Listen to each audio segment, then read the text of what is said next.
just wanted to advertise for the LAOCR website, where we have information about the various different R user group and R ladies group in the LA and Orange County area. So if you wanna know what happens, then this meetup group, all the information is going to be there. And if you, like me, live north of here, you can go to the LA East user group that I'm one of the organizers of. And if you are even more north, there is a meetup in LA West tomorrow around the same time. But you need to be fast up because we're running out of space. So I'll be talking about how to build packages in R. How many people have built a package in R? These are mine. But so first of all, who am I? I am a research programmer at USC. I deal with development and education, and I dabble in R for the last couple of years. I have currently 6 packages on train and 15 plus at varying stage of development on GitHub. Some of them very varied. But yeah, it's big fun so far, and that's part of what I'm doing for work right now, is helping researchers put their software into packages for use for other software and help reproducibility. Okay. So I will be going over why you want to make a package and the varying stages a package can be in. You can start with just a simple package and add more and more to it. So the best piece of inspiration. This is the main one. Yeah, you can look at this. Yeah, so the main piece of motivation is this tweet a couple of years ago by Dave Robinson. And it's basically, I wish I'd left this code across startup R files instead of binding them into a package. Said no one ever. And it's basically what it is. So an R package is a collection of R files, technically R objects. So off. You hear me now? Perfect. So it's a collection of R objects. So it's functions, data, or other compiled code. And if you ever load it up R, you will see that there's some packages already loaded in. So the way you access anything in R is through a package. A base, utils, stats, and there's other. So all the packages you see right here are loaded by default whenever you're in R. But there's other packages such as graphics and methods that comes with it, but you need to load it whenever you use them. Oh, all the way around. So the top one comes pre-installed, and the bottom sits down there is already loaded for you. So you want to create an R package basically to save yourself time. A package never have to leave your personal space. You can create it just for you and a way to load in various functions instead of sourcing them in every time you want to have them. And in just library, whatever your name, and they're all available for you. It's also a great way of sharing your code with other people, sharing your methods, because you just have to upload it to somewhere or send them the tarball, and you just load it in and have everything installed that way. It's also a great way of organizing your code, documentation, and testing into a unified framework that will help you. So the organization for this part feels like a big burden up front, as you have to do a lot of things. And there's a lot of framework just to make a couple of functions.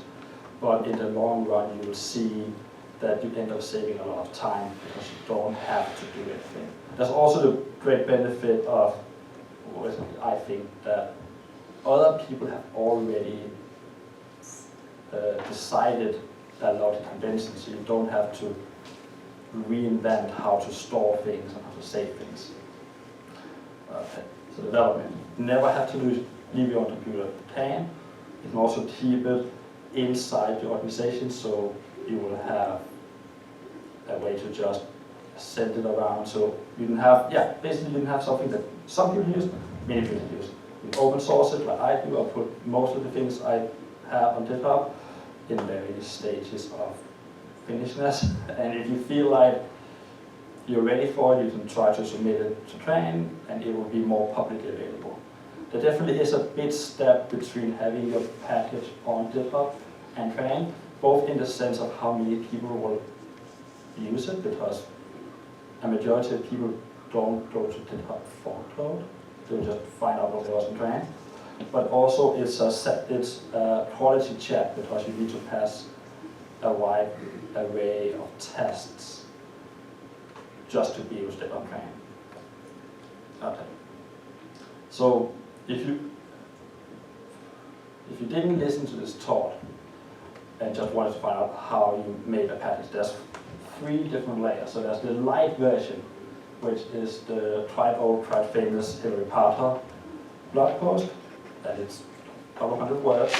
It's very short, it just tells you how to create a package, and that's it.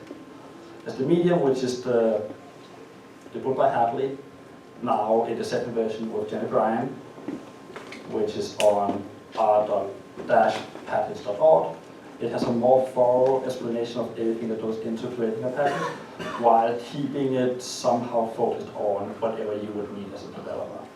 And then, if the information isn't there, the last resort is to go to the IStation Manual, which has everything you might need and more. So basically, here we have the blog post. This is a big chunk of it, so it's only like a couple of 100 words.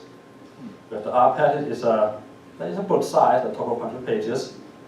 And then we have the IStation Manual. So this is just a selection of what you need to know to use C++ 11 code. So there's more, but this is just a sliver of a tiny part of something that most people might not even need to use. And most corner cases of what you should run into and what you should do is included in this manual.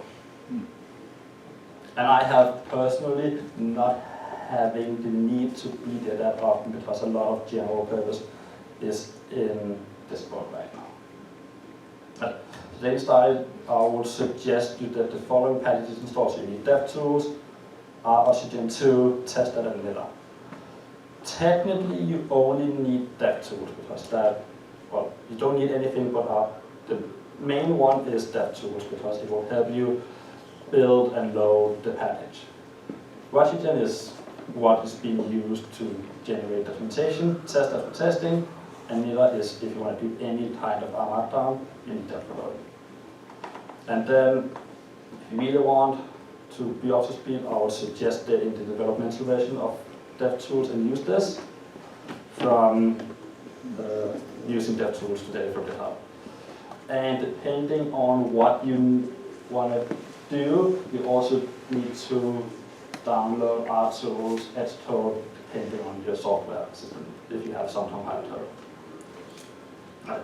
So, if you just to create a minimal package, very minimal functional work, you need a name. It needs a name. You want it to be ideally bootable. Like if someone want to find it somewhere, it needs to have a name that's somehow, and it needs to be available. So for available, you can use the available package, where you just put it in the name. It will test it that it's a syntactically correct name, and also that it isn't an already used name somewhere else. And it will also check it isn't root in some new H slang you're not aware of, which can be one. And there's a bunch of different ways of deciding how to make a name. So to create a minimal package, you load in the use this package, and you use the create package function with a path to the package, to the folder where you want the package, with the last folder name being the name of the package. So here I'm using path to my package. The name of the package would be package in this case, and it will show same directory, pretty much in files, and we're opening up.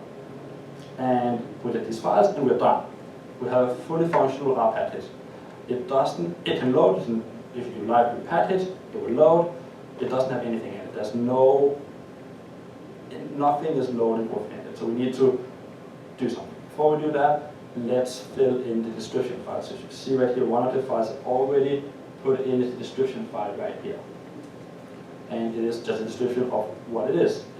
You want to put in like the name of the package, what it's doing, you want to add what it means, you need this offer, and there's a bunch of different fields to put in. For now, you just want to fill in the title and the description. And other than that, you shouldn't really touch this file, because everything just should be in there. Okay, so you want to add a function, which by the mean of a package comes from is the availability of function. So you want to use this function use_r and just a string name. And for this case, I want to try to implement the Fibonacci numbers generating functions in a recursive way.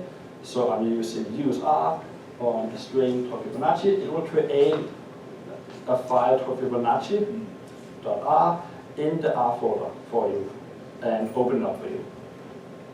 And then we just paste in the code in that file, or write the code right there. This function is also nice because it will take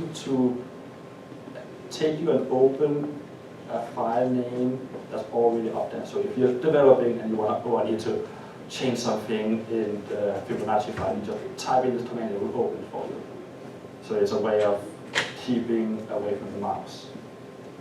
Then you want to add documentation. So this is how we do Washington. That's a main thing. So you just have the title, first line, the description, and you want to include you want to say parameters, what it returns, and what it like export just says that. So adding this export tag over here will basically say this function needs to be available by the end user. So by adding that into your documentation, it will let the function be available. Otherwise, it will still be included in the package, but you need to do more elaborate things to use it as the user. But a lot of this is like very boilerplatey and can be hard to remember sometimes. So what you can do is you can use the special keybind inside RStudio, where it's the shift, well, I use for Mac, it's shift, option, command, R. And if you're inside a function, it will put in the boilerplate for you, recognize what are parameter names, and fill it in accordingly. So you're more of the step there. You can also get it by accessing the code tab, and you can find it as an insert Washington insertion. Okay. Now you've written your documentation, Washington to documentation in comments inside your R file, but you also want that documentation to be available to the end user. So you use the function document from the DevTool package. It will go through all your files and create documentation files for you.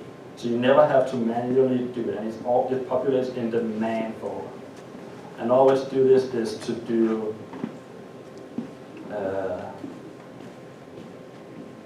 Command-Shift-D or Control-Shift-D, depending on the Mac or window, and it will run this command for you. And you will just go through all your documentation code and write it to manual files for you.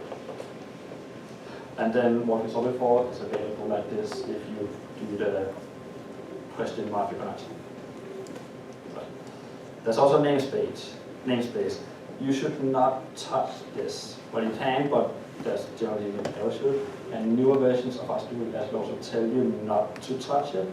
This is basically everything. So when I said earlier, we want to include the export tag. By doing that, it will include that function name in the namespace. And the namespace is what's available to the end user when they open the package. We also talk about dependencies. So sometimes you want to use other people's code or functions in the package you're using, which is what you can see down here. So if you look at the bottom, I have imports and suggestions, and I have dplyr and ggplot for it. But this package has made sense. But yeah, so there's 3 different ways that are recommended to use dependencies. So when you're importing something, that's something that your package needs to work. So if you're doing some ggplot2 extension, you need to import the ggplot2 because you're using some of the functions in your code. If you're doing a modeling library that also have a plotting feature in it, but it's not something that everyone needs to use, you can add it to suggest and say it's not something that's needed for this package to work, but we also included some features that would benefit from having these packages. And there's a ton of other ways of depending on packages, but it isn't totally recommended that you dabble to use them.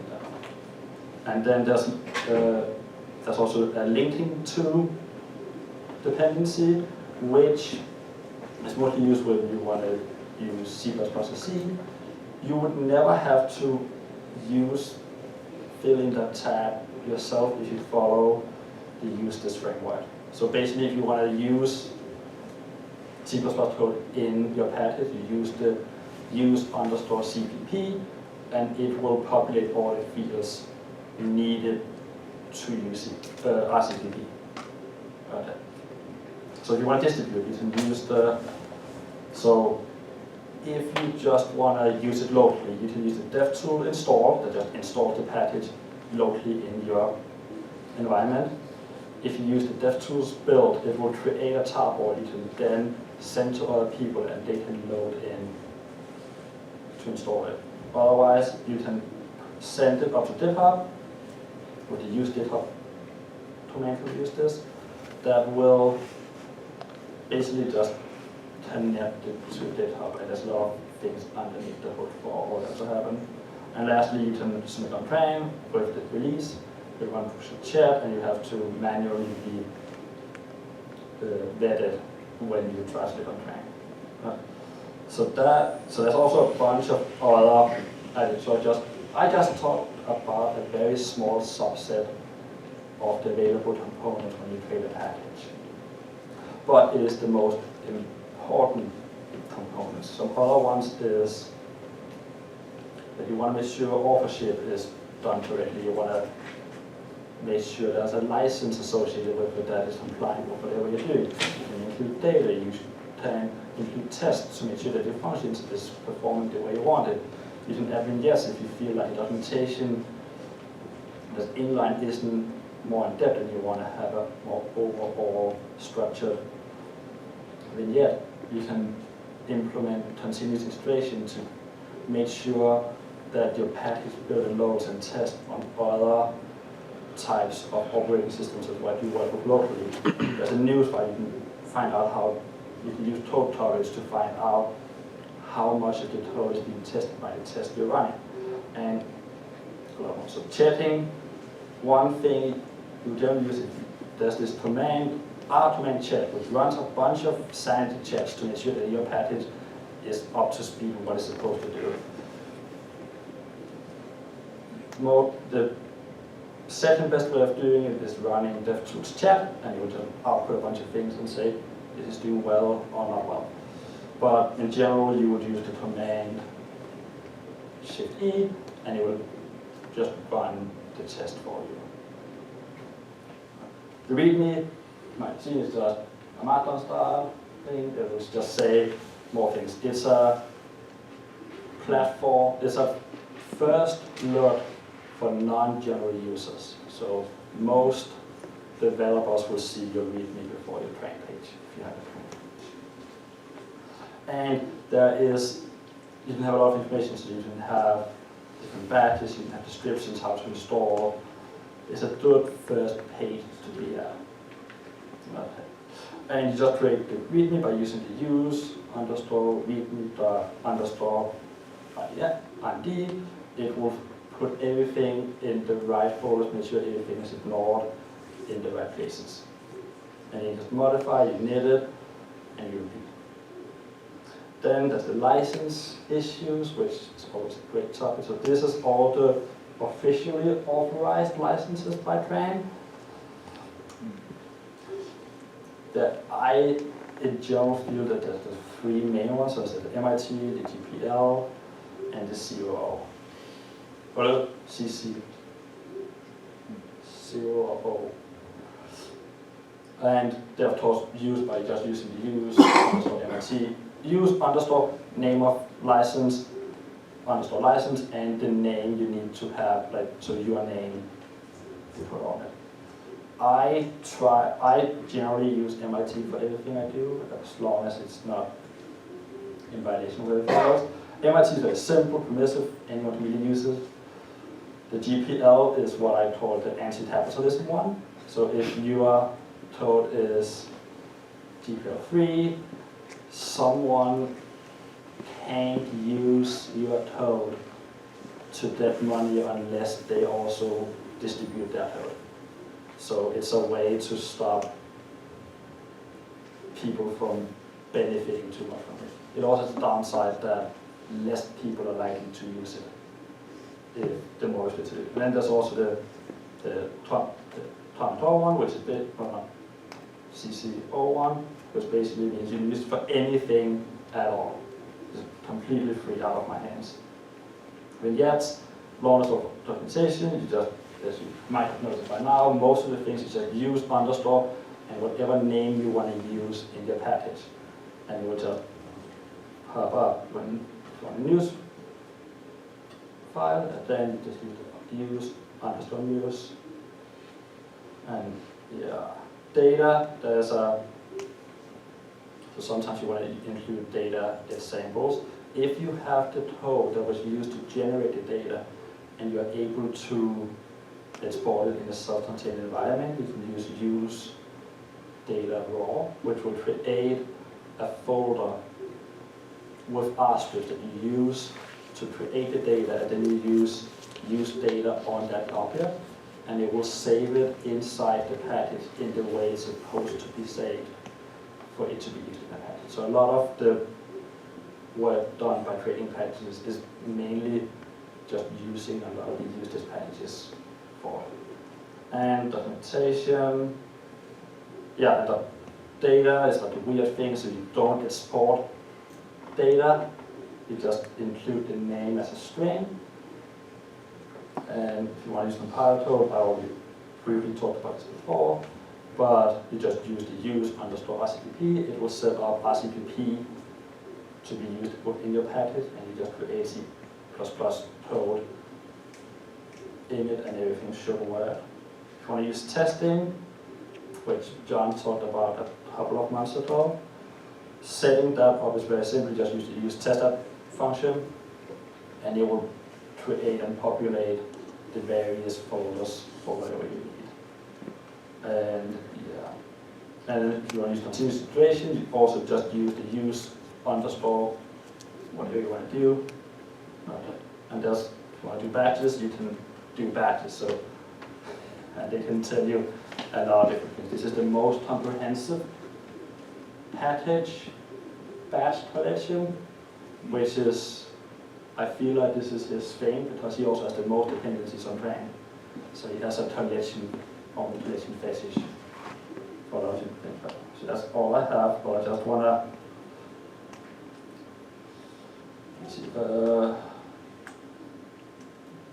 oh yeah, so another thing, that if you are on that at all,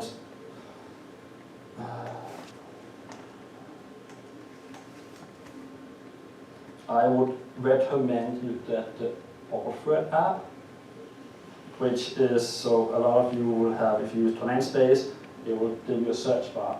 Alfred's basically just a better search bar. And you can do some settings underneath to say, look at these files first. So if I want to look at the glyph extra repository I have, it will search within my project names first. So if I want to do, so this is one of the patches I recently fiddled with. There's a one function. If I want to do the chatting, so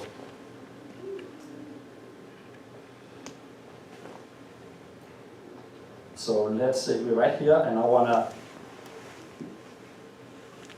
test, but I want to run my command chat to find out how I'm doing. I'm doing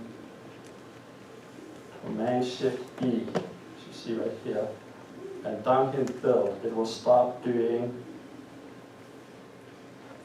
a lot of different tests. So it's checking, is the documentation, is the right files the right places? Do we have function calls that doesn't make sense? Are we using function names that I don't know what is? And then when it's all done, you'll get this little result page that says how long it took and how many errors or warnings or notes we had. So let's try to implement. So let's if I actually do it.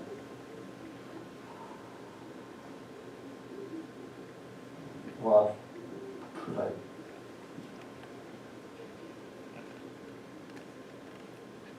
I don't have any little samples how to mess this code up. But I think that's everything I have for today. Any questions? Yeah.